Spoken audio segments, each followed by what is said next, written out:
पाकिस्तान से बलूचिस्तान की आज़ादी के लिए जंग लड़ने वाले बलोच लिबरेशन आर्मी ने दावा किया है कि उसके लड़ाकों ने बलूचिस्तान प्रांत के सुराब शहर पर पूरा कंट्रोल कर लिया है। वहां बैंक और पुलिस स्टेशन समेत तमाम जगहें उनके नियंत्रण में हैं।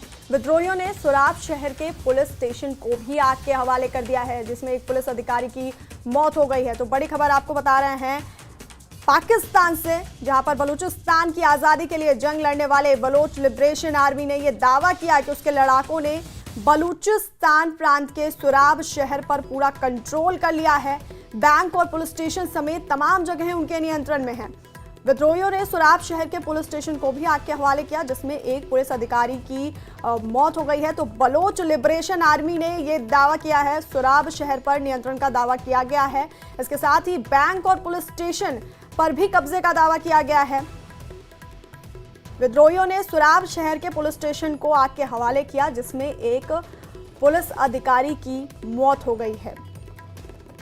बड़ी खबर आपको पाकिस्तान से बता रहे हैं, जहां पे बलोच लिबरेशन आर्मी ने यह दावा किया है कि उसके लड़ाकों ने बलूचिस्तान प्रांत के सुराब शहर पर कंट्रोल कर लिया है।